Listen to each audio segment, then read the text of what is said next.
नहमदु व नुसल्ली अला रसूलिहिल करीम अम्मा बाद फ़ाऊज़ु बिल्लाहि मिनश शैतानिर रजीम बिस्मिल्लाहिर रहमानिर रहीम रब्बि इश्रह ली सदरी व यस्सिर ली अमरी वहलुल उक़दतम मिन लिसानी यफ़क़हू क़ौली अल्लाहुम्मा ज़िदना इल्मा अल्लाहुम्मा फ़क़िहना फ़िद्दीन अल्लाहुम्मा इन्ना असअलुका इल्मन नाफ़िआ व अमलन मुतक़ब्बला व रिज़्क़न तय्यिबा अल्लाहुम्मा इन्ना अस अल्लाहुम्मा इन्ना जअलना मिनल्लज़ीना आमनू व अमिलुस सालिहाति व तवासौ बिल हक़्क़ि व तवासौ बिस सब्र रब्बी यस्सिर व ला तुअस्सिर व तम्मिम बिल खैर आमीन या रब्बुल आलमीन।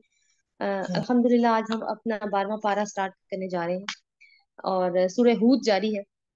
सूरह हूद के ऊपर के स्टार्ट में हमने थोड़ा सा डिस्कस किया कि इसमें अहले मक्का से ही खिताब है और दावत का अंदाज है, अल्लाह ताला पे ईमान लाने की बात है। और ये कहा गया है कि अल्लाह ताला पर ईमान लाओ, रसूल का पैगाम सुनो और इस बुनियाद पे ना ठुकरा दो कि तुम्हें दुनिया के फायदे ज्यादा अजीज हैं। रसूल तुम्हें खैर की दावत दे रहे हैं और पिछली कौमों का अंजाम तुम्हारी नजरों के सामने है।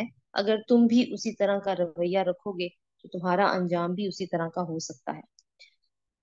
अऊज़ु बिल्लाहि मिनश शैतानिर रजीम बिस्मिल्लाहिर रहमानिर रहीम वमा मिन दाब्बतिन फिल अर्दि इल्ला अलाल्लाहि रिज़्क़ुहा व यअलमु मुस्तक़र्रहा व मस्तौदअहा कुल्लुन फी किताबिम मुबीन। अब कल चूंकि वो बात हो रही थी, लास्ट जो हमने आयत पढ़ी थी पारे की, वो ये था कि अल्लाह ताला यूं बात कर रहे थे कि लोग अपने सीनों को मोड़ते हैं ताकि वो छुप जाए। जैसे ही वो नबी सल्लल्लाहु अलैहि वसल्लम के साथ उनका एनकाउंटर होता था तो अपने या तो रास्ते बदलने की कोशिश करते थे या अपने आप को ढांपने की कोशिश करते थे कि हमारा उनके साथ ना ही फेस टू फेस इंटरेक्शन हो। तो इस चीज को अवॉइड करते थे। तो अल्लाह ताला कहते हैं कि वो तो सीनों के भेदों का भी जानने वाला है। तो यहाँ से कैसे बात स्टार्ट हो रही है कि जमीन में चलने वाला कोई जानदार ऐसा नहीं है जिसका रिस्क अल्लाह के जिम्मे ना हो और जिसके मुतल्लिक वो ना जानता हो कि कहाँ वो रहता है और कहाँ वो सौंपा जाता है। ये जो दो अल्फाज हैं, मुस्तकर्रहा व मस्तौदहा, ये पहले भी आ चुके हैं कि कहाँ पे उसकी अब एक मुस्तकर्रा में उसका, क्योंकि ये आरजी ठिकाने की बात होती है तो दुनिया के घर भी मुराद है इससे और माँ का पेट भी मुराद है। और फिर क्योंकि माँ के पेट के मुकाबले में अगर कब्र को देखें तो वो तकरीबन आप देखें कि दोनों ही सूरतों में इंसान जाहिरी दुनिया से छुपा हुआ रहता है। तो इसमें भी है कि क्योंकि वो बात है कि अल्लाह ताला तो हर उस चीज को भी जानता है जिसको हमारी आंखें नहीं पा सकती। तो यहाँ पे बात हो रही है रिस्क की कि अल्लाह ताला के जिम्मे है सबका रिस्क। सब कुछ एक साफ दफ्तर में दर्ज है, यानी लोहे महफूज में है। और किसी का माइक म्यूट करने की जरूरत है, हुमा शायद आपका माइक है। तो अल्लाह ताला ने सिर्फ पैदा नहीं किया बल्कि रिस्क का इंतजाम भी किया है। अगर इंसान खुद रिस्क से भागे तो रिस्क उसके पीछे भागता है। आयत नंबर 7, हुवल्लज़ी खलक़स समावाति वल अर्द फी सित्तति अय्यामिन व कान अर्शुहु अलल मा। और वही है जिसने आसमानों और जमीन को 6 दिनों में पैदा किया, जबकि इससे पहले उसका अर्श पानी पर था। किससे पहले? जमीन और आसमान की तख्लीक से पहले अल्लाह ताला का अर्श पानी पर था। अब हम ये नहीं कह सकते कि इस पानी से मुराद यही पानी है जिसे हम जानते हैं, या किसी इस्तारे के तौर पर ये लफ्ज आया, या कोई और ऐसी चीज है जो लिक्विड स्टेट में है जिसके लिए पानी का लफ्ज इस्तेमाल किया गया है। तो फिर इसीलिए यह है कि अर्श के ऊपर होने का मफहूम भी अब वो भी मुतय्यन करना हमारे लिए मुश्किल है कि कैसे अल्लाह ताला का सल्तनत पानी तख्त जो है वो पानी के ऊपर था या अर्श पानी के ऊपर था। ये हमें पता है कि अर्श जो है वो बुलंद तरीन लेवल है जहाँ पे अल्लाह ताला जो है वो मुस्तवी है। बाकी इसकी कैफियत क्या है, किस तरह से ये है, ये हम नहीं जानते, इसलिए इनको आयात मुतशाबिहात में ही शामिल किया जाता है। अब आसमानों और जमीन को 6 दिनों में पैदा हुआ, इसका जिक्र पहले भी आ चुका है। ताकि तुमको आजमा कर देखे कि तुम में बेहतर अमल करने वाला कौन है। अब जमीन को पैदा किया तो उसके अंदर मखलूक भी बनाई। अब मखलूक को बना के वैसे ही कोई खेल तमाशे के तौर पर नहीं बनाई, बल्कि एक मकसद के तहत, क्योंकि हर चीज पैदा की गई है तो मखलूक का भी एक मकसद है। और इंसान क्योंकि अल्लाह ताला की क्रिएशन का एक क्लाइमेक्स है, तो उसकी के होने का भी एक मकसद है। और क्या है कि तुम्हें आजमा कर देखे कि तुम में से बेहतर अमल करने वाला कौन है। अब अगर ए नबी सल्लल्लाहु अलैहि वसल्लम तुम कहते हो लोगों मरने के बाद तुम दोबारा उठाए जाओगे, तो मुनकरीन फौरन बोल उठते हैं कि ये तो सरी जादू है। सरी जादू, वो क्यों कहते थे इस चीज को कि मरने के बाद लोगों का दोबारा जिंदा होना उनके ख्याल में तो मुमकिन नहीं है, तो तुम जो है वो हमारी अक्लों के ऊपर जादू कर रहे हो। तो इन अ वे यहाँ पे ये बात की जा रही है कि क्या अभी जो रब का तारुफ गुजरा कि क्या इतना बुलंद मर्तबा रब जो हर चीज पर कादिर है, क्या उसके लिए ये काम मुश्किल है? अगर हम एक खास मुद्दत तक उनकी सजा को टालते हैं तो वो कहने लगते हैं आखिर किस चीज ने इसे रोक रखा है, यानी मजाक उड़ाते हैं। क्योंकि रसूलुल्लाह सल्लल्लाहु अलैहि वसल्लम उनको कहते थे ना कि नहीं मानोगे तो तुम पे अजाब आ सकता है, या पिछली कौमों के जो अजाब के किस्से थे वो उनको सुनाए जाते थे। तो अब इस चीज को उन्होंने मजाक बना लिया। सुनो, जिस रोज वो सजा का दिन आ गया तो किसी के फेरे से फिर ना सकेगा, और वही चीज इनको आ घेरेगी जिसका वो मजाक उड़ा रहे थे। तो ये जो अभी इख्तियार की आजादी के साथ जिंदगी की मोहलत मिली हुई है, ये जल्दी जाने वाली है। वला इन अज़क़नल इंसान मिन्ना रहमतन तुम्मा नज़अनाहा मिन्हु इन्नहु लयऊसुन कफूर, आयत नंबर 9। अगर कभी हम इंसान को अपनी रहमत से नवाजने के बाद फिर उसे महरूम कर देते हैं तो वो मायूस हो जाता है और नाशुक्री करने लगता है। पीछे बात हुई ना क्यों आसमानों और जमीन के बाद तख्लीक की बात की इंसान की, कि वो आजमाए कि कौन बेहतर अमल करता है। अब आजमाइश क्या है? कि नेमतों के साथ भी आजमाइश है और नेमतों के बगैर भी। और ये एक और तरीके की आजमाइश कि कभी नेमतें मिलती हैं और फिर उसके बाद नेमतें छिन जाती हैं। तो इंसान का रवैया अमूमी तौर पे क्या होता है उसकी ऊपर बात आ रही है, कि अगर कभी हम इंसान को अपनी रहमत से नवाजने के बाद फिर उससे महरूम कर देते हैं तो वो मायूस हो जाता है और नाशुक्री करने लगता है। तो मायूसी और नाशुक्री आपस में यानी स्टेजेस हैं, कि पहले इंसान मायूस होता है, घबरा जाता है, उसके बाद वो नाशुक्रा हो जाता है। और यही देखें कि अब इब्लीस भी तो मायूस है ना, तो वो खुद क्योंकि मायूस है तो वो चाहता है कि हम भी मायूस हों। और क्योंकि वो कह के आया था कि आप अल्लाह ताला को कहा था कि तुम इनमें से ज्यादातर को नाशुक्रा ही पाओगे, तो वो नाशुक्री फिर उसकी बात पैदा होती है। और अगर इस मुसीबत के बाद जो इस पर आई थी हम उसे नेमत का मजा चखा देते हैं, यानी तकलीफ दूर हो जाती है, तो कहता है मेरे तो सारी तकलीफें दूर हो गई, फिर वो फूला नहीं समाता और अकड़ने लगता है। इस ऐब से पाक अगर कोई है तो बस वो लोग जो सब्र करने वाले हैं और नेकोकार हैं, और वही है जिनके लिए दरगुजर भी है और बड़ा अजर भी। यानी आप देखिए कि नेमतें आ रही हैं जा रही हैं, जाहिर है कि अल्लाह ताला का एक प्लान है, उसी के मुताबिक सब कुछ हो रहा है। और चूंकि इंसान की आजमाइश है, वो एक एग्जामिनेशन हॉल में बैठा हुआ है, तो डिफरेंट सिचुएशन से आजमाया जा रहा है। अब दोनों सिचुएशन में मायूस होके नाशुक्री करना, और फिर जब तकलीफ दूर हो जाए तो फिर तो फूले ना समाना या अकड़ जाना। अकड़ने का मतलब क्या है कि शुक्र ना अदा करना। तो दोनों एक्सट्रीम कंडीशंस हैं जो कि नहीं है रिक्वायर्ड हमारे दीन में। अब क्या रिक्वायर्ड है? अल्लाह ताला ने कहा इससे इस ऐब से पाक तो बस कोई है तो वो जो सब्र करने वाले हैं और नेकोकार है। यानी एक बैलेंस अप्रोच चाहिए कि अगर तकलीफें आ रही हैं तो पता हो कि अल्लाह ताला की तरफ से हैं, तो ठीक है, कबूल है फिर। मेरा मेरा इम्तिहान हो रहा है, अब मुझे देखना है, अब अपने एंटीनास खड़े करने हैं, अब अलर्ट होना है। अब ज्यादा नेमतें आ रही हैं, इंसान नहीं अलर्ट होता, समझता है कि नहीं अब तो मैं बहुत ज्यादा अल्लाह ताला का फेवरेट हो गया हूँ। लेकिन नहीं, हमें पता है, हमें कुरान से पता चल गया है, अल्लाह ताला ने हमें साफ साफ बता दिए ज्यादा नेमतें हैं तो भी तुम्हारी आजमाइश हो रही है, अब सोचो तुमने क्या करना है। तो हमारा रवैया क्या है? अल्हम्दुलिल्लाह ही अला कुल्ली हाल। या अल्लाह तू हमें जिस हाल में भी रखे, हम तेरे शुक्रगुजार हैं। अल्लाह ताला हमें अपना शुक्रगुजार बना के रखे हमेशा। और वही है जिनके लिए दरगुजर भी है और बड़ा अजर। कौन? वो जो बैलेंस अप्रोच रखने वाले लोग हैं। फलअल्लक तारिकुम बाग मा यूहा इलैका वदाइकुम बिही सदरुक अन यकूलु लौला उनजिला इलैहि कंजुन औ जाअ माहु मलक। तो ए पैगंबर सल्लल्लाहु अलैहि वसल्लम, कहीं ऐसा ना हो कि तुम इन चीजों में से किसी चीज को छोड़ दो जो तुम्हारी तरफ वही की जा रही है, और इस बात पर दिल तंग हो कि वो कहेंगे कि इस शख्स पर कोई खजाना क्यों ना उतारा गया, या ये कि इसके साथ कोई फरिश्ता क्यों ना आया। तुम तो महज खबरदार करने वाले हो, आगे हर चीज का हवालादार अल्लाह ताला है। तो जैसे हमने पहले भी डिस्कस किया, क्योंकि आखिरी दौर की सूरतें हैं और सख्ती बहुत ज्यादा बढ़ चुकी है, कुरैश मक्का की एट्रोसिटीज बहुत बढ़ चुकी हैं, फिजिकल प्रोसिक्यूशन पे भी वो आ गए हुए हैं, 4 साल हो गए हैं इस चीज को भी। और उससे पहले जो मजाक और इस्तेहजा था उसका सिलसिला तो हमेशा से जारी है। अब ऐसी सिचुएशन हो तो वही बात है कि वो इंसान जो सच्ची बात कर रहा है इस सिचुएशन में घबरा जाता है और कहता है कि ना सच्ची बात करो या फिर कुछ छुपा लो। तो अल्लाह ताला नबी सल्लल्लाहु अलैहि वसल्लम को कह रहे हैं कि ये तो ऐसी बातें करेंगे, लेकिन आपको अपना फर्ज फर्ज मनसबी नहीं भूलना कि आप कौन है। آپ نے تو پہنچا دینا ہے. اور پھر یہ ہے کہ آپ خبردار کرنے والے ہیں، آگے حوالہ دار اللہ تعالیٰ ہے. یعنی آپ نے صرف اپنا مقصد نبوت ادا کرنا ہے، باقی اللہ تعالیٰ جو ہے وہ خود دیکھ لے گا. ام یقولون افطرا قل فاتوا بعشر سور مثله مفتریات وادعوا من استطعتم من دون اللہ ان کنتم صادقین. کیا یہ کہتے ہیں کہ پیغمبر نے یہ کتاب خود گھڑ لی؟ کہو اچھا یہ بات ہے تو اس جیسی کوئی 10 صورتیں تم بنا لاؤ، اور اللہ کے سوا جو جو ان کو مدد کے لیے بلا سکتے ہو بلا لو اگر تم سچی ہو.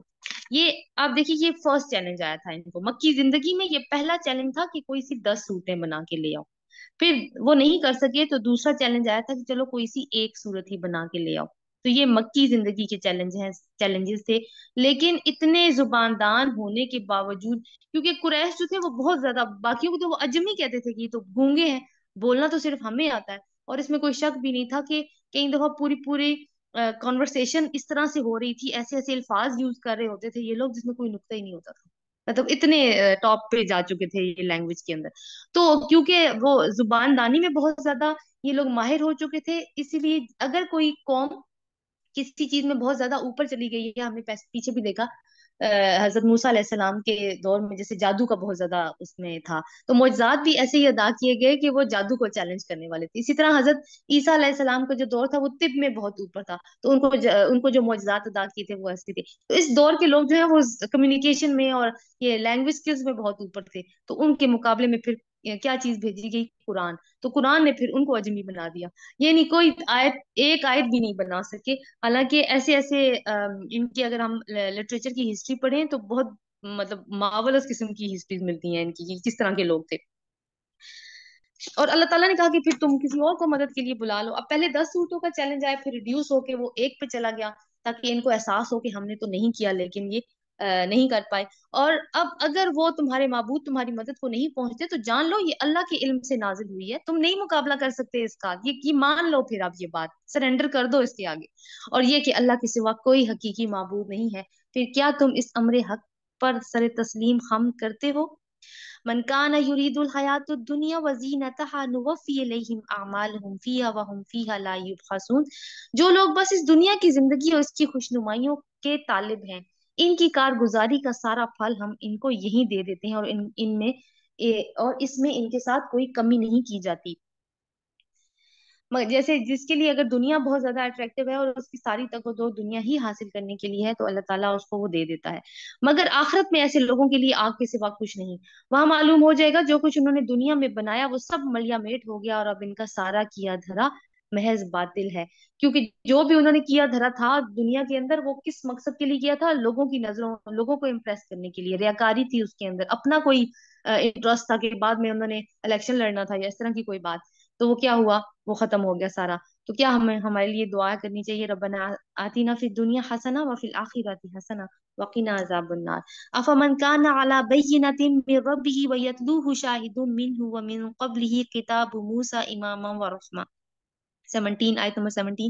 پھر بھلا وہ شخص جو اپنے رب کی طرف سے ایک صاف شہادت رکھتا تھا، اس کے بعد ایک گواہ بھی پروردگار کی طرف سے اس کی تائید میں آ گیا.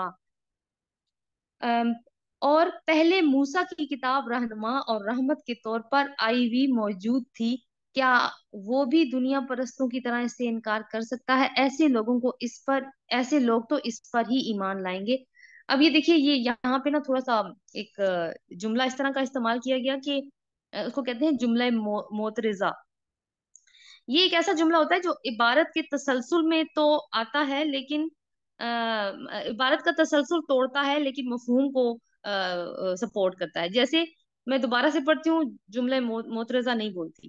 پھر بھلا وہ شخص جو اپنے رب کی طرف سے ایک صاف شہادت رکھتا تھا، اس کے بعد ایک گواہ بھی پروردگار کی طرف سے اس شہادت کی تائید میں آ گیا، ایسے لوگ تو اس پر ایمان ہی لائیں گے. لیکن بیچ میں کیا بات آئی؟ اور پہلے موسیٰ کی کتاب رہنما اور رحمت کے طور پر آئی بھی موجود تھی. تو یہ جملہ معترضہ ہے. ان کو بھی یہ قرآن کا ایک اسلوب ہے اور اکثر استعمال ہوتا ہے. اب یہاں پہ کیا ہے کہ وہ شخص جو پہلے اپنے رب کی طرف سے شہادت رکھتا تھا، اس کا کیا مطلب ہے؟ پہلے کون سی شہادت موجود تھی؟ فطرت کی نشانیوں پہ اس نے غور کیا، اپنی فطرت اس کی سلیم تھی، اس کو پتہ لگ گیا کہ رب کی ذات ہے، کوئی خالق ہے. रब का नहीं पता, पर ये पता है कि कोई एक खालिक मौजूद है। अब उसके ऊपर एक गवाह भी आ गया। गवाह कौन था? नबी। नबी ने उसको बुलाया। वो बिल्कुल यही वही वाली बात है जो सूरत आले इमरान की आखिरी रुकू में आई थी कि रब्बना समीना मुनादी युनादी लिल ईमान, कि हमने एक ईमान की सदा पुकारते हुए किसी को सुना कि ईमान ले आओ अपने रब के ऊपर, तो हम ईमान ले आए। तो यहाँ वही बात है, दिल में मौजूद थी, कुछ मारिफत आ गई थी, पता चल गया था, अब शहादत आ गई, नबी ने उसको ईमान की दावत दी, तो क्या हुआ, ऐसे ही लोग तो इस पर ईमान लाएंगे। बीच में जो जिक्र हुआ कि पहले मूसा की किताब रहनुमा और रहमत के तौर पे, क्योंकि किताब शहादत के लिए जो बात हुई है ना, अल्लाह ताला की तरफ से गवाह आ गया या शहादत आ गई, वो उसमें नबी भी हो सकता है और उसमें किताब, वो दोनों शामिल है। तो उससे उसके बीच में अल्लाह ताला ने जुमला रोक के जिक्र किया है कि पहले मूसा की किताब रहनुमा और रहमत के तौर पर आई हुई थी। और इंसानी ग्रोहों में से जो कोई इसका इनकार करे तो इसके लिए जिस जगह का वादा है वो दोज़ख है। बस ए पैगंबर सल्लल्लाहु अलैहि वसल्लम, तुम इस चीज की तरफ से किसी शक में ना पड़ना, ये हक है तुम्हारे रब की तरफ से, मगर अक्सर लोग नहीं मानते। तो रसूल अल्लाह सल्लल्लाहु अलैहि वसल्लम को कोई शक नहीं था इसमें, हमें कोई शक नहीं है कि उनको कोई शक नहीं था, असल में तो दूसरों को सुनवाया जा रहा है। यानी अभी सख्ती ज्यादा है, हालात तंग है, मगर ये है कि आप पूरे एतमाद रहें, जो आप बात कर रहे हैं वो ठीक है। कि हालात तंग होते हैं ना, इंसान सोचता है शायद मैं ही जो बात कर रहा हूँ वही ठीक नहीं है, मैंने मेरे ही कन्वे करने का स्टाइल अच्छा नहीं है, शायद मेरे ही पास अच्छे अल्फाज नहीं थे या अच्छी एग्जांपल्स नहीं थी कि मैं एक्सप्लेन कर पाती या एक्सप्लेन कर पाता। तो ऐसी कोई बात नहीं है। वमन अज़लमु मिम्मन इफ्तरा अला अल्लाहि कज़िबा उलाइका युरदूना अला रब्बिहिम व यक़ूलुल अशहादु हाउलाइ लज़ीना कज़्ज़बू अला रब्बिहिम। आयत नंबर 18। और उस शख्स से बढ़कर जालिम और कौन होगा जो अल्लाह पर झूठ बांधे, झूठ गढ़े। ऐसे लोग रब के हजूर पेश होंगे और गवाह शहादत देंगे कि ये हैं वो लोग जिन्होंने अपने रब पर झूठ गढ़ा था। सुनो, खुदा की लानत है जालिमों पर। तो अल्लाह ताला के ऊपर झूठ गढ़ने में क्या चीज शामिल होगी? कि अल्लाह के साथ खुदाई में कोई और लोग भी शरीक हैं, ये कोई कह दे, या कोई ये कह दे कि अल्लाह ताला को इंसानों की हिदायत में कोई दिलचस्पी नहीं है, वो हिदायत पाते हैं, वो गुमराही में जाते हैं, अल्लाह को कोई दिलचस्पी नहीं। या ये कह दे कि अल्लाह ने कोई किताब और नबी हिदायत के लिए भेजा ही नहीं है, बल्कि हमें ऐसी आजाद छोड़ा हुआ है, जिस तरह चाहे हम अपनी जिंदगी गुजार लें। या यूं कहा जाए कि अल्लाह ताला ने ये दुनिया बेमकसद बनाई है, बस खेल के तौर पर पैदा किया है सब कुछ, और ऐसे ही सब कुछ खत्म हो जाएगा। ये वाली बातें जरूर होती हैं, दुनिया के अंदर मौजूद हैं, कि ये बस एक खेल तमाशा ही है, अल्लाह ताला ने इसको अपनी खेल के लिए बनाया। तो अल्लाह ताला क्या कहते हैं? सुनो, खुदा की लानत है जालिमों पर। यानी ये जो बात इस तरह की बात करते हैं, जो झूठ करते हैं, उनके ऊपर अल्लाह ताला की लानत है। अब दो ग्रोहों का जिक्र आ रहा है और उनका कंपैरिजन किया जा रहा है, और फिर कंपैरिजन किस पॉइंट को माइंड में रख के किया जा रहा है कि इनमें क्या ये दोनों बराबर हैं? तो लोगों को सोचने की दावत दी जा रही है असल में। अल्लज़ीना यसुद्दूना अन सबीलिल्लाहि व यबगूनहा इवजा, आयत नंबर 19। इन जालिमों पर जो खुदा के रास्ते से लोगों को रोकते हैं, उसके रास्ते को टेढ़ा करना चाहते हैं और आखिरत का इनकार करते हैं। तो झूठ गढ़ के भी रास्ते को टेढ़ा किया जाता है ना, और आखिरत का इनकार करते हैं, यानी लोगों को अल्लाह के रास्ते से रोकते हैं, उसके रास्ते में टेढ़पन तलाश करते हैं और आखिरत का भी इनकार करते हैं। वो जमीन में अल्लाह को बेबस करने वाले ना थे, और ना अल्लाह के मुकाबला में कोई इनका हामी था। उन्हें अब दोहरा अजाब दिया जाएगा। वो ना किसी की सुन ही सकते थे, और ना खुद ही उन्हें कुछ सूझता था। यानी खुद तो भटके हुए थे, लोगों को भी भटका रहे थे। सूझता क्योंकि कुछ नहीं था, क्यों नहीं सूझ रहा था? अक्ल इस्तेमाल ही नहीं कर रहे थे। ये वो लोग हैं जिन्होंने अपने आप को खुद घाटे में डाला, और सब कुछ इनसे खोया गया जो उन्होंने घर रखा था। नागुजीर है कि वही आखिरत में सबसे बढ़कर घाटे में रहे।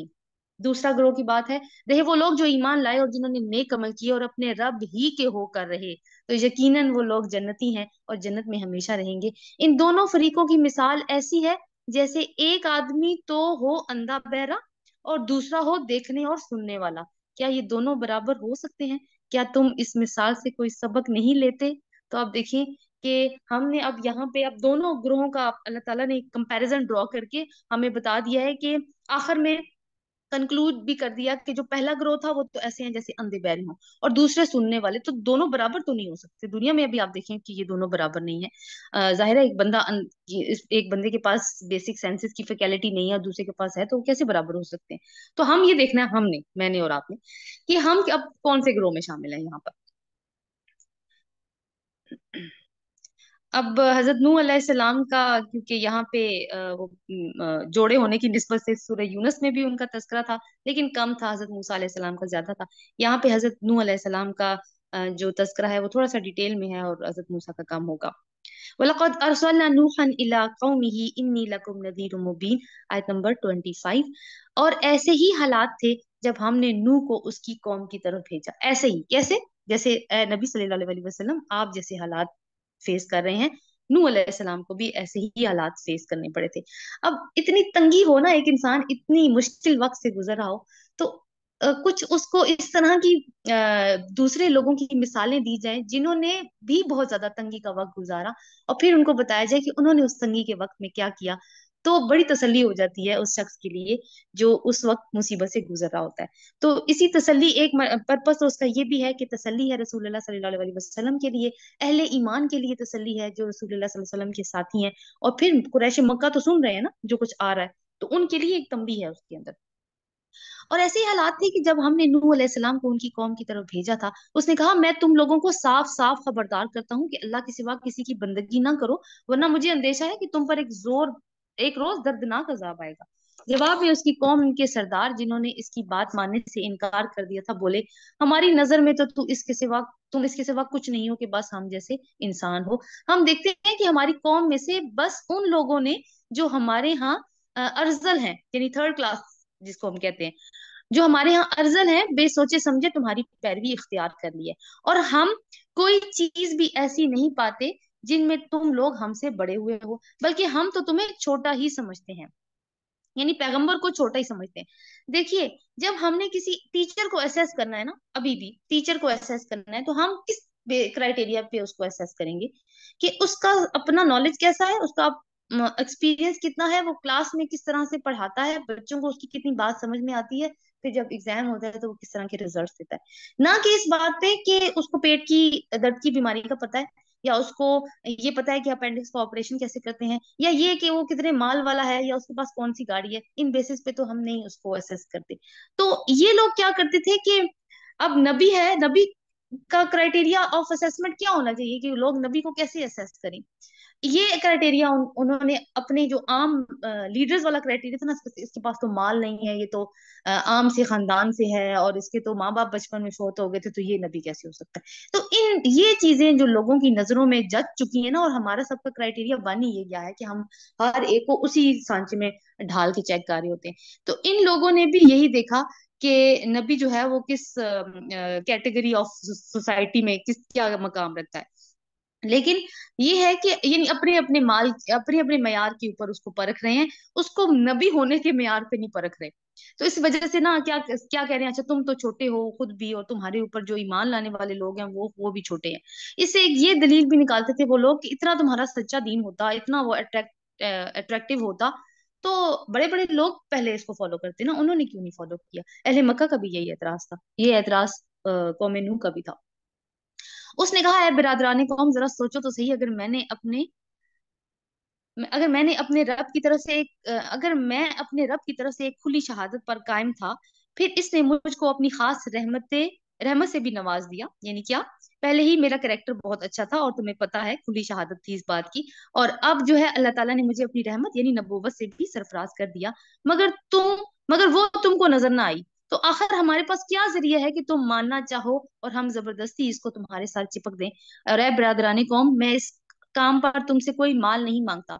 यानी जो क्राइटेरिया की बात की, वो क्राइटेरिया क्या है? नबी का किरदार एक सबसे पहले पहला क्राइटेरिया होता है ना, और नबी उसी मुआशरे में से होता है, उसी इलाके में से, कौम में से होता है जहाँ पे उसको मबूस किया जाता है। लोग उसको बहुत पहले से बड़े अच्छे तरीके से जानते होते हैं, उसका कैरेक्टर बेदाग होता है। पहले वही बंदा होता है जिसके ऊपर ट्रस्ट किया जाता है ब्लाइंडली, और जब वो नबी होने का दावा करता है तो सब कुछ बदल जाता है। एनके ही बदल जाती हैं जिनसे लोग देखते हैं। तो वो ग्लासेस वही वाली, असल में ना वही माल वाली ग्लासेस लगा लेते हैं फिर उसको देखने के लिए। मेरा अजर तो अल्लाह के जिम्मे है, मैं उन लोगों को धक्के देने से भी रहा जिन्होंने मेरी बात मानी है, और वो आप ही अपने रब के हजूर में जाने वाले हैं। यानी ईमान वालों का दर्जा अपने रब के हजूर में मुतय्यन होना है, मैं उसमें कुछ नहीं कर सकता। मगर मैं देखता हूँ कि तुम लोग जहालत बरत रहे हो, और ए कौम, अगर मैं इन लोगों को धुतकार दूं तो खुदा की पकड़ से मुझे कौन बचाएगा? तुम लोगों की समझ में क्या इतनी सी बात नहीं आती?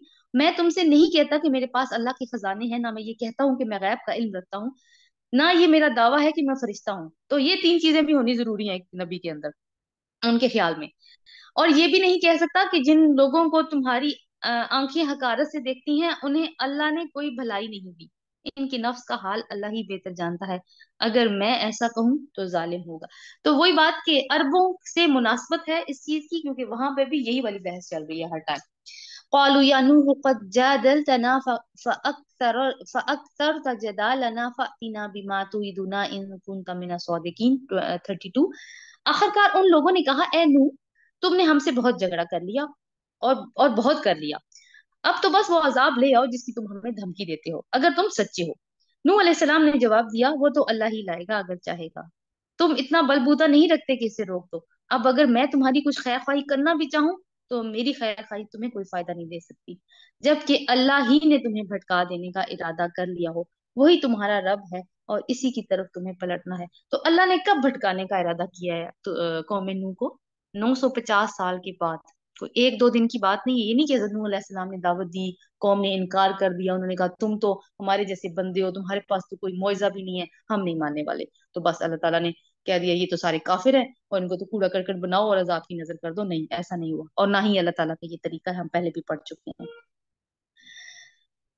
अम यकूलून अफ्तरा कुल इन इफ्तरैतुहु फअलैया इजरामी व अना बरीउम मिम्मा तुजरिमून। ए नबी सल्लल्लाहु अलैहि वसल्लम, अब क्या ये लोग कहते हैं कि इस शख्स ने ये सब कुछ खुद घड़ लिया है? इनसे कहो, अगर मैंने ये खुद घड़ा है तो मुझ पर अपने जुर्म की जिम्मेदारी है, और जो जुर्म तुम कर रहे हो उसकी जिम्मेदारी से मैं बरी जिम्मा हूँ। यही मजमून हमने देखा था सूरह यूनुस में भी। फिर आगे देखिए, नूह पर वही की गई थी कि तुम्हारी कौम में से जो लोग ईमान ला चुके बस वो ला चुके, अब कोई मानने वाला नहीं है, इनके करतूतों पर गम खाना छोड़ दो। क्यों गम खाना छोड़ दो भाई? नबी नहीं छोड़ सकता ना, वो बहुत ज्यादा सिंसियर होता है। और जो भी अल्लाह ताला का काम करता है, दाई अल्लाह होता है, वो उसमें बेसिक क्रेडेंशियल ये होना चाहिए कि उसके अंदर लोगों की भलाई मकसूद हो, खैर ख्वाही हो लोगों की। अदरवाइज ये काम करना पॉसिबल नहीं है। तो जाहिर है कि जितने भी दाई हैं उनमें टॉप की मिसालें तो अंबिया ही हैं। तो अंबिया से ज्यादा खैर ख्वाह कौन हो सकता है अपनी कौम का? तो अल्लाह ताला कह रहे हैं कि बस अब उन पे गाम खाना छोड़ दो, हमारी निगरानी में वही के मुताबिक एक कश्ती बनानी शुरू करो, और देखो जिन लोगों ने जुल्म किया है इनके हक में मुझसे कोई सिफारिश ना करना, ये सारे के सारे डूबने वाले हैं। मतलब मैं कोई सिफारिश उन लोगों की, अल्लाह ताला कह रहे हैं, मैं नहीं लूंगा जिन्होंने तुम्हारी दावत के ऊपर लब्बैक नहीं कहा। नूह कश्ती बना रहा था और इसकी कौम के सरदारों में से जो कोई इसके पास से गुजरता वो इसका मजाक उड़ाता था।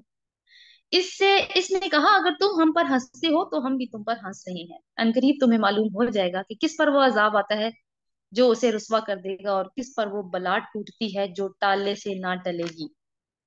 क्या मतलब है जी इसका? कि मतलब देखिए कि हजरत नूह अलैहिस्सलाम अब जब कश्ती बना रहे थे ना, तो वो कोई दरिया के किनारे नहीं बना रहे थे, वो पहाड़ पे ही कश्ती बना रहे थे, जो जहाज वो बना रहे थे। तो अब लोगों ने देखा, देखो यार, पहले तो ये नबी होने का दावा करता था, पहले ही इसका दिमाग खराब था, ये कहता था मैं अल्लाह का नबी हूँ, और अब देखो सोने पे सुहागा, अब इसने पहाड़ के ऊपर कश्ती बनानी शुरू कर दी है। तो अब इस बात पे लोग हंसते थे, लेकिन हजरत नूह अलैहिस्सलाम को उन पे क्यों हंसना चाहिए था? कि देखो तुम लोगों को पता ही नहीं है कि तुम्हारे साथ होने क्या जा रहा है, तुम हम पे हंसते हो ना, असल में तो तुम्हें अपने ऊपर हंसना चाहिए। हत्ता इदा जा अमरुना वफारत तन्नूर, यहाँ तक कि हमारा हुक्म आ गया और तनूर उबल पड़ा। तनूर कोई तंदूर नहीं है, मुख्तलिफ आरा है, उसकी बहस में हम अभी नहीं जा सकेंगे। लेकिन ये है कि ये वो जगह है जहां से अजाब के आसार शुरू हुए हैं, स्टार्ट यहाँ से काम हुआ है। जब तनूर उबल पड़ा तो हमने कहा, ये हजरत नूह अलैहिस्सलाम के लिए भी एक निशानी थी कि जब वो ये काम हो जाए तो तुमने ये फिर ये वाला काम करना है। कौन सा? हर किस्म के जानवरों का एक एक जोड़ा कश्ती में रख लो, अपने घर वालों को भी, सवाए उन अशखास के जिनकी निशानदेही पहले की जा चुकी है। ये पहले बात हुई है ना कि जिन जो काफिर हैं वो नहीं आएंगे कश्ती में, इसमें सवार करा दो। उन लोगों को भी बिठा लो जो ईमान लाए हैं, और थोड़े ही थे जो नूह के साथ ईमान लाए थे, कहा जाता है कि 80 लोग थे तकरीबन, या फिर 80 से भी कम थे। वक़ाल इरकबू फीहा बिस्मिल्लाहि मजरेहा व मुरसाहा इन्ना रब्बी लगफूरुर रहीम। बड़ी खूबसूरत दुआ है ये वाली, बिस्मिल्लाहि मजरेहा व मुरसाहा। नूह ने कहा सवार हो जाओ इसमें, अल्लाह के नाम ही से है इसका चलना भी और इसका ठहरना भी, मेरा रब बड़ा गफूर रहीम है। यानी क्या, कब ये कश्ती चलती है, कैसे चलती है, कहाँ ठहरेगी जाके, मतलब नबी को गैब का नहीं पता अभी। अभी तो ये हुक्म है कि तुम अहले अहले ईमान को लो, जानवरों के जोड़े लो और उसमें बैठ जाओ। जो है ना बाइबल, उसमें काफी डिटेल है इस चीज की कि कैसे जानवरों के जोड़े इकट्ठे किए, वो किस तरह के जोड़े थे। अब यहाँ पे क्या है कि यानी बिस्मिल्लाह करके उन्होंने कहा कि इसका चलना है, तो अल्लाह के नाम की अहमियत की, हर काम की इब्तिदा हमें भी बिस्मिल्लाह से ही करनी चाहिए। और ये जो है ना, बिस्मिल्लाह मजरेहा व मुरसाहा, ये दुआ भी बनाई जा सकती है, हम इसको पढ़ सकते हैं जब भी हम किसी सवारी पे बैठे या कश्ती पे बैठे इसको, बल्कि वो कश्ती की दुआ के टाइटल से ही मेरा ख्याल है इसको किया जाता है। कश्ती इन लोगों को लिए चली जा रही थी और एक एक मौज पहाड़ की तरह उठ रही थी। अब वो बीच में वो स्टोरी नहीं आई कि वो कैसे तूफान आया और वो किस तरह से, क्या मैग्नीट्यूड था पानी का, नहीं ये नहीं। ये बता रहे हैं अल्लाह ताला, अब कश्ती चल पड़ी है। कश्ती तभी चली है ना जब पानी आया, क्योंकि कश्ती तो खुश्की पे थी पहले। अब एक एक मौज पहाड़ की तरह उठ रही थी, बहुत ज्यादा पानी था और जो लहरें थी बहुत ऊंची थी। नूह का बेटा दूर फासले पर था। नूह ने पुकार कर कहा, बेटा हमारे साथ सवार हो जा, काफिरों के साथ ना रह। इसने पलट कर जवाब दिया, मैं अभी एक पहाड़ पर चढ़ा चढ़ा जाता हूँ जो मुझे पानी से बचा लेगा। नूह ने कहा, आज कोई चीज अल्लाह के हुक्म से बचाने वाली नहीं है, सिवाय इसके कि अल्लाह ही किसी पर रहम फरमाए। इतने में एक मौज दोनों के दरमियान हायल हो गई और वो भी डूबने वालों में शामिल हो गया। ये आप देखिए कि एक नबी जिसने 950 साल की जिद्दोजहद की है, आज अपना बेटा भी नहीं बचा पा रहा। क्यों? वो ईमान ही नहीं लाया। तो तो फिर रिलेशनशिप्स तो नहीं बचा सकते ना अल्लाह ताला के यहाँ। वकीला या अर्दुब्लिई माअकी वया समाउ अक़लिई वग़ीज़ल माउ वक़ुदियल अम्र वस्तउदा अला जूदी वकीला बूदल लिक़ौमिज़ ज़ालिमीन। हुक्म हुआ, अब वो कितना टाइम वो कश्ती रही है, कहा जाता है महीनों रही है, पानी के अंदर ही रही है। फिर अल्लाह ताला ने हुक्म दिया कि ए जमीन अपना सारा पानी निगल जा।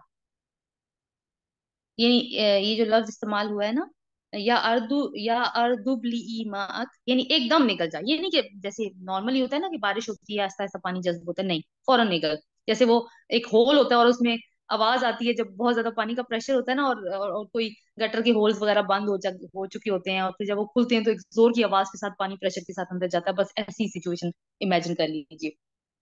तो सारा पानी निकल जा और ए आसमान रुक जा। चुनाचे पानी जमीन में बैठ चुका, फैसला चुका दिया गया। क्या फैसला? अजाब आ गया, लोगों की जड़ खत्म। कश्ती जूदी पर टिक गई। जूदी एक पहाड़ है कर्दिस्तान के इलाके में। और कह दिया गया कि दूर हुई जालिमों की कौम। वनादा नूहु रब्बहु फक़ाल रब्बी इन्न इब्नी मिन अहली व इन्न वअदकल हक़ व अंत अहकमुल हाकिमीन। नूह अलैहिस्सलाम ने अपने रब को पुकारा, कहा, ए रब मेरा बेटा मेरे घर वालों में से था और तेरा वादा है कि तू सब हाकिमों से बड़ा और बेहतर हाकिम है। यानी बेटे की मोहब्बत, नबी भी तो इंसान है, मोहब्बत तो दिल में है उसके भी अपने बेटे की। जवाब में इरशाद हुआ, ए नूह वो तेरे घर वालों में से नहीं है। क्यों? क्योंकि अहल वही है जो अहले ईमान है। वो तेरे घर वालों में से नहीं है, वो तो एक बिगड़ा हुआ काम है। लिहाजा तू उस बात की मुझसे दरख्वास्त ना कर जिसकी हकीकत तू नहीं जानता। मैं तुझे नसीहत करता हूँ कि अपने आप को जाहिलों की तरह ना बना ले। यानी वो बात ना कर जिसका तुझे इल्म नहीं है। जो इल्म मेरे पास है, अल्लाह ताला ये कह रहे हैं, वो तुम्हारे पास नहीं हो सकता। आप देखिए, इन्नहु अमलुन गैरु सॉलिह, ये वो बिगड़ा हुआ काम है। जैसे आप देखिए, जैसे कोई शख्स का कोई हिस्सा बॉडी का सड़ जाता है और डॉक्टर उसको, जैसे कैंग्रीन हो जाती है तो उसको कहते हैं कि जिस्म का हिस्सा काट दें। तो इसलिए काटा जाता है ना कि वो सड़ चुका होता है। तो अब देखिए, बाप का जो, क्योंकि नालायक बाप, बेटा बाप का एक किस्म का जिस्म का हिस्सा ही होता है, तो उसको भी कहा कि वो एक बिगड़ा हुआ काम था, उसको काट देना ही बेहतर था। नूह अलैहिस्सलाम ने फौरन अर्ज किया, रब्बी इन्नी आऊज़ु बिका अन असअलका मा लैसा ली बिही इल्म व इल्ला तगफिर ली व तरहमनी अकुम मिनल खासिरीन। ऐ मेरे रब, मैं तेरी पनाह मांगता हूँ इससे कि वो चीज तुझसे मांगू जिसका मुझे इल्म नहीं है, اور اگر تو نے مجھے معاف نہ کیا اور رحم نہ فرمایا تو میں برباد ہو جاؤں گا۔ یہ ساتھ ہی نوح علیہ السلام کو احساس ہو گیا کہ جس چیز کے بارے میں انہوں نے اللہ سے سوال کیا ہے وہ ان کو نہیں کرنا چاہیے تھا۔ حکم ہوا اے نو اتر جا، ہماری طرف سے سلامتی اور برکتیں ہیں تجھ پر اور ان گروہوں پر جو تیرے ساتھ ہیں، اور کچھ گروہ ایسے بھی ہیں جن کو ہم کچھ مدت سامان زندگی بخشیں گے، پھر انہیں ہماری طرف سے دردناک عذاب پہنچے گا۔ یعنی ابھی مستقبل کو بھی پریڈکٹ کر دیا کہ یہ تو ہوتا ہی رہے گا، کہ اگر ایک قوم فی الحال صالح ہے تو اس میں سے ایسے ناخلف پیدا ہو جائیں گے جو کفر کریں گے۔ جیسے حضرت نوح علیہ السلام کے بعد جو قوم آئی وہ عاد تھی، حضرت ہود علیہ السلام آئے تھے جن کے اوپر، لیکن آپ دیکھیں کیا انجام ہوا۔ وہ ایک دم تو نہیں ہوا، سیولائزیشن گزری ہیں، پھر سمود آ گئے، ان کو ہٹایا گیا، سمود آ گئے۔ تو یہ سب کیونکہ حضرت نوح علیہ السلام کی اولاد ہیں۔ اور پھر یہ ہے کہ جتنی بھی نوع انسانی تھی پھر وہ حضرت نوح علیہ السلام کے بعد ہی شروع ہوئی، کیونکہ اس وقت سارے باقی لوگ تو مار لائک عذاب کے بعد ختم ہو گئے تھے، ان کی جڑ کٹ گئی تھی، تو اسی لیے حضرت نوح علیہ السلام کو آدم ثانی بھی کہا جاتا ہے۔ تِلْکَ مِنْ أَنْبَاءِ الْغَیْبِ نُوحِیہَا إِلَیْکَ، آیت نمبر 49۔ اے نبی صلی اللہ علیہ وسلم، یہ غیب کی خبریں ہیں جو ہم آپ کو وحی کر رہے ہیں، اس سے پہلے نہ تو آپ ان کو جانتے تھے اور نہ آپ کی قوم، بس صبر کرو، انجام کار متقیوں ہی کے حق میں بہتر ہے۔ تو رسول اللہ صلی اللہ علیہ وسلم کو تسلی دی جا رہی ہے اور صبر کرنے کی تلقین کی جا رہی ہے۔ وَإِلَىٰ عَادٍ أَخَاهُمْ هُودًا قَالَ يَا قَوْمِ اعْبُدُوا اللَّهَ مَا لَكُم مِّنْ إِلَٰهٍ غَيْرُهُ، اور عاد کی طرف ہم نے ان کے بھائی ہود کو بھیجا، اس نے کہا اے برادران قوم، اللہ کی بندگی کرو، تمہارا کوئی خدا اس کے سوا نہیں ہے۔ وہی بات جو حضرت نوح علیہ السلام نے کی تھی، کیونکہ ان کے بعد کون آئے ہیں؟ عاد۔ یہ ترتیب اس طرح سے چلتی ہے، یعنی یہ نوح، حضرت نوح علیہ السلام